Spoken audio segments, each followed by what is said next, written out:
Hello everyone. In last video, we had discussed about institution of suit. तो जो suit institute होता है वो सूट इंस्टीट्यूट होता है एक प्लेंट के साथ. मीन्स आप कोर्ट में जाओगे तो एक प्लेंट के थ्रू जाओगे if the suit is of civil nature. तो जो प्लेंट है वो मेंशन्ड है हमारा ऑर्डर 7 के अंदर. ऑर्डर को मैं ओ से रिप्रेजेंट कर रही हूँ एंड जो भी ऑर्डर नंबर होता है उसको हम रोमन लेटर्स में लिखते हैं. तो ऑर्डर 7 स्टेट्स अबाउट प्लेंट. जो प्लेंट है, प्लेंट को लिखने का एक प्रॉपर फॉर्मेट होता है.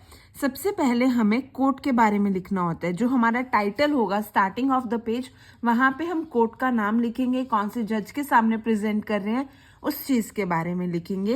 एंड ये जो कोर्ट होगा ये हमारा कॉम्पिटेंट जुरिस्डिक्शन का कोर्ट होना चाहिए. Court of competent jurisdiction. Then plaint में हम पार्टीज के बारे में मेंशन करेंगे. जो पार्टी सूट को इंस्टीट्यूट करवाती है वो होता है प्लेंटिफ एंड जिसके अगेंस्ट सूट फाइल किया जाता है वो होता है डिफेंडेंट. देन हम प्लेंट में मेंशन करेंगे cause of action.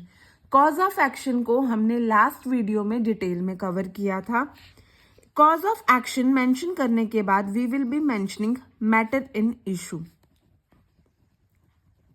Then we will mention about technical pleadings. Technical pleadings हमारे पास 5 ऐसी प्लीडिंग्स होती हैं जो हम हर प्लेंट में मेंशन करते हैं. First we talk about jurisdiction कि जो ये कोर्ट है ये कोर्ट कॉम्पिटेंट जुरिस्डिक्शन का है एंड इस सब्जेक्ट मैटर को, इस सूट को ये ट्राई कर सकता है.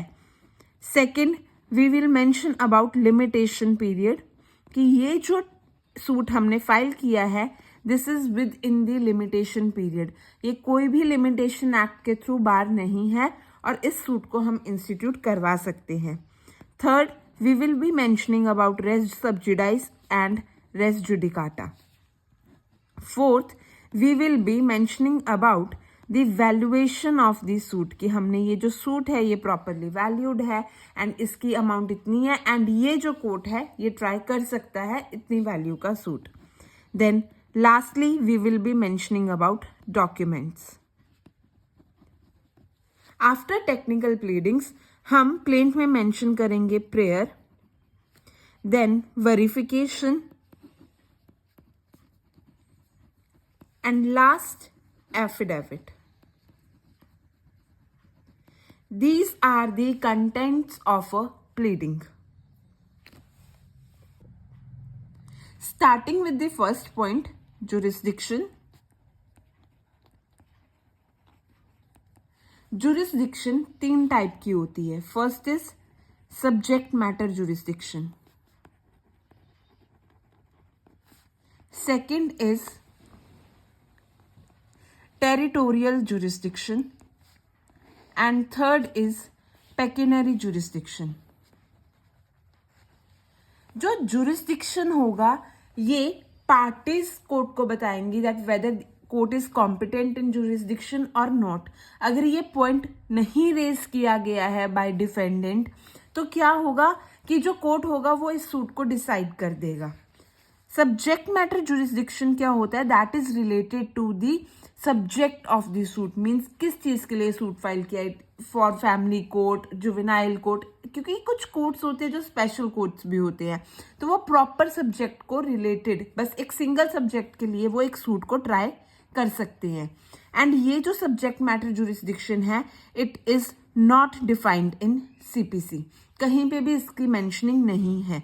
Second is territorial jurisdiction. It is covered under section 16 to 25 of the code. Territorial jurisdiction होता है कि आपकी एक एरिया को, एक स्टेट को डिफरेंट डिस्ट्रिक्ट्स में डिवाइड किया जाता है एंड हर एक डिस्ट्रिक्ट के पास अपना एक कोर्ट होता है एंड उस एरिया के मैटर्स, जैसे वहां पे कोई प्रॉपर्टी सिचुएटेड है, कोई डिवोर्स रिलेटेड मैटर है तो उस मैटर को वो कोर्ट डिसाइड कर सकता है. Third is pecuniary jurisdiction that is covered under section 3, 9 and 15 of the code. अब pecuniary jurisdiction होते हैं आपके money related matter.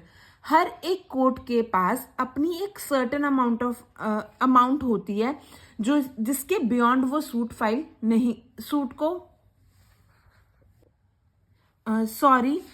Pecuniary jurisdiction means एक सर्टेन अमाउंट होती है, उसके बियॉन्ड कोर्ट डिसाइड नहीं कर सकता। जैसे लोअर वैल्यू कोर्ट है, लोअर लेवल कोर्ट है, तो वो लो वैल्यू के केसेस को ही डिसाइड कर सकता है। फिर जैसे जैसे ग्रेड्स कोर्ट के बढ़ते जाएंगे वैसे वैसे उनका अमाउंट हाई होता जाएगा and they can try their suit. अगर जो सूट है सब्जेक्ट मैटर जुरिस्डिक्शन के बाहर का सूट हो चुका है, अगर डिक्री कोर्ट ने पास कर दी तो वो डिक्री हो जाएगी आपकी वॉइड डिक्री, वो वैलिड नहीं होगी। It will be having zero value in the eyes of law.